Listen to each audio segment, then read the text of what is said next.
다음에 2절에서는 컴포넌트 애널리시스에 대해서 확인해 봅시다. 그 전형적인 예가 퍼퓰레이션 모델인데, 자, 인구 모델에서 우리가 고려할 사항은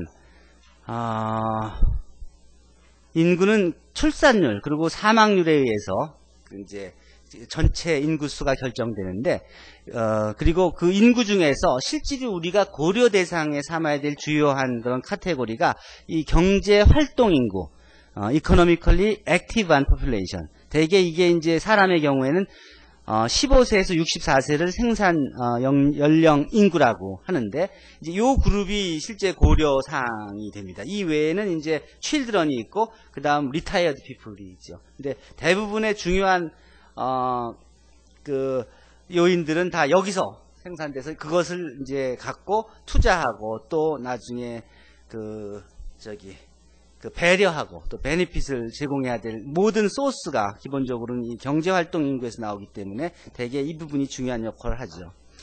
자, 여기서 보면은 이 세 개 카테고리 사이에서는 어떤 관계가 있냐면, 먼저 시간이 지나감에 따라서 인구가 나이를 먹으면서 이 economically active한 population은 나이가 들어가면서 리타이어하고, 그래서 이 retired people 카테고리로 들어가고, 또 children은 자라서 이 economically active한 population 그룹에 포함이 되지요. 그러니까 그대로 있는 게 아니라 시간이 변함에 따라서 이제 변동이 생기는 거죠. 그리고 각 카테고리에서 사망이 일어나죠. 아이들 때도 사고로 죽는 경우가, 병으로 죽는 경우가 생기고, 이 워킹 피플 중에서도 젊은 나이에 죽는 사람도 생기는 거고, 또 물론 노년은 시간이 지남에 따라서 궁극적으로는 전원이 다 사망할 잠재 인구이고, 그리고 그 다음 고려돼야, 그래서 이 사망이 인구 모델 연구에서는 꼭 고려돼야 될 하나의 팩터이고, 그 다음 또 하나 고려돼야 할 팩터가 이 birth죠. 출산이죠.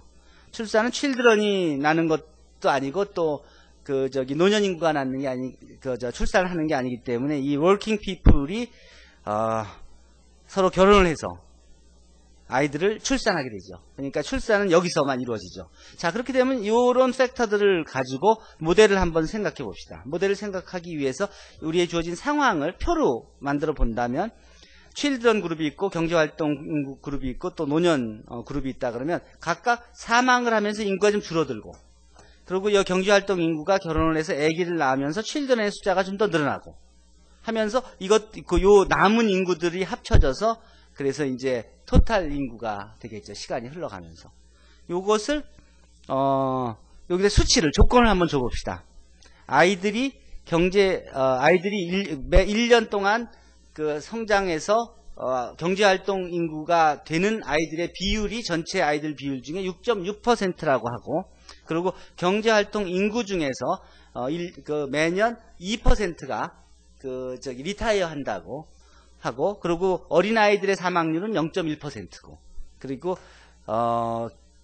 경제활동 인구 중에 사망률은 0.3%고, 노인들 중에서는 매년 5%가 사망을 한다고 하면 수치를 여기다 집어넣어 줄 수가 있죠. 그리고 마지막으로 이제 이 경제활동 인구가 의 birth rate, 출산율을 2%라고 하면 다음과 같은 표에 수치를 가진 표가 만들어지죠. 이걸 다이어그램이라고 하고, 컴포넌트 애널리시스 다이어그램이라고 하고, 이걸 이제 수식으로 만든다 그러면은 이제 어떻게 해야 될까?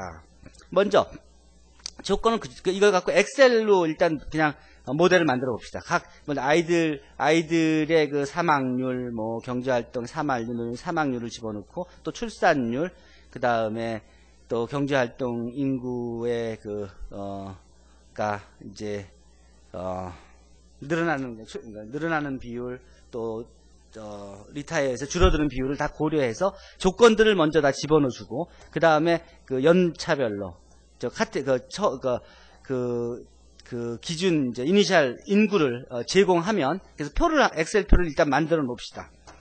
자, 그 주어진 조건들을 다 고려해서, 그래서 최초 그러니까 1년 후에, 지금 이제, 1년, first year의 인구의 수가, children은 19만이고, 또 경제활동 인구는 65만이고, 그다음 retired people이 16만이라고 해서 이 엑셀표를 먼저 만들어 놨다고 합시다. 그럼 이거 갖고 식을 만들어야 되죠. 자, 식을 만들려면, 그 다음 요 데이터들은 여기 있으니까, 그 데이터들을 가지고 도대체 아이들은 매년 얼만큼 늘어나냐, 또는 줄어드냐, 또 경제활동 인구는 어떻게 매년 어떻게 변하냐, 또 노년 인구는 어떻게 변하냐를 한번 생각해 봅시다. 그러면 아이들의 지금부터 1년 후에 children의 숫자는 경제활동 인구 곱하기 출산율 빼기 아이들 중에서 이제 계층 이동을 해서 1년 후에 워킹 그룹으로 가는 애들이 생기니까 그 아이들의 계층 간 이동률을 이제 고려하고 그걸 빼주고, 그 다음 또 아이들 중에서 일부는 죽으니까 그 사망률까지 고려하면 다음과 같이 요 C3에 있는 C11에 있는 요 숫자 경제활동 인구에서 빼주기를 이제 곱하기 경제활동 인구 C11 곱하기 출산율 A의 8 빼기 아이들의 숫자 곱하기 아이들의 계층 간 이동률인 A6에 있는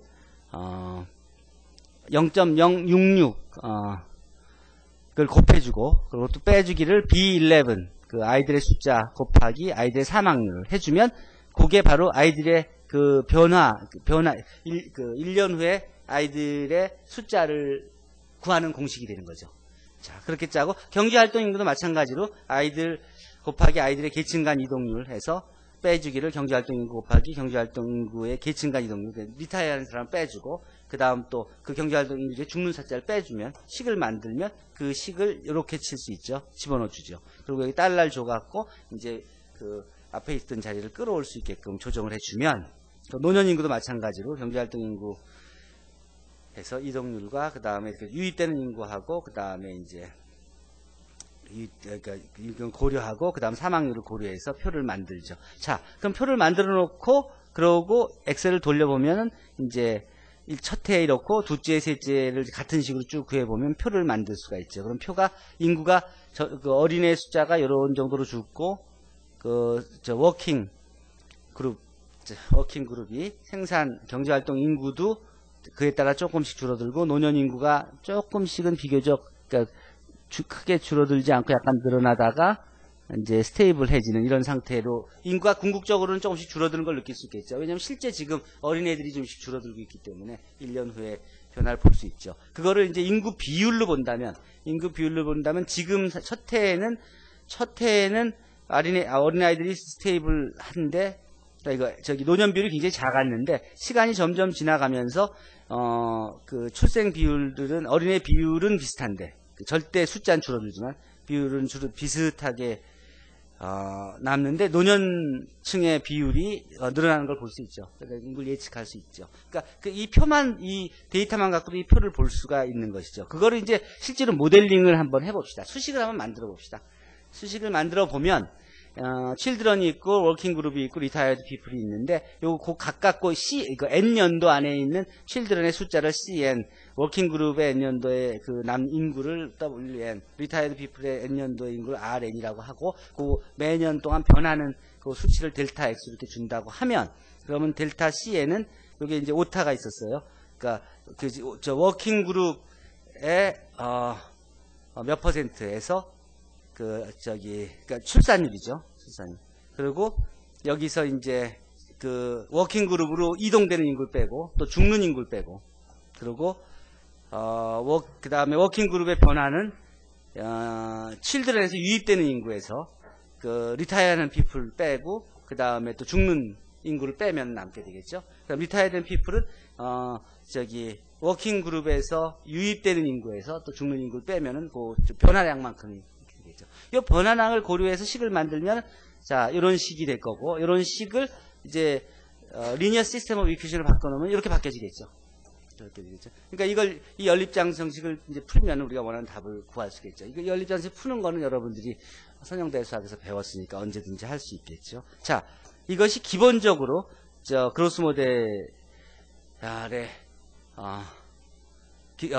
그로스 모델입니다. 그리고 실제 계산은 이 모델을 이해하고 있고 답을 구한 것이 실제로 엑셀로 계산해서 구해본 것과 수치도 일치하고 또 그림도 일치하는 것을 뭐 쉽게 확인할 수 있겠죠. 틀릴 게 없으니까. 자, 그렇다면 엑셀이 얼마큼 파워풀한지도 충분히 여러분들이 이해할 수가 있을 겁니다. 이 장점이 굉장히 많죠. 굉장히 많죠. 이제 프로그래밍 하는 거 하고는 프로그래밍을 하려면 매번 하고 그 수치 구한 걸 갖고 또 시뮬레이션 하는 프로그램을 다시 짜고 등등 해야 되는데 그런 기본적인 틀이 다 만들어 있기 때문에 여러분들이 식만 집어넣고 적절하게 식만 만들어주면 그 다음에는 표도 스스로 만들어주고 그 다음에 시뮬레이션 스스로 해주고 거기에서 더 나아가서 이제 이 변화일이나 이런 것들도 우리가 솔직히 입력시키지 않고 그냥 바로 움직이면서 그 상황 변화를 예측할 수 있으니까 가장 이상적인 시뮬레이션이 언제 나오는지를 우리 스스로 만들어서 확인할 수가 있는 거죠.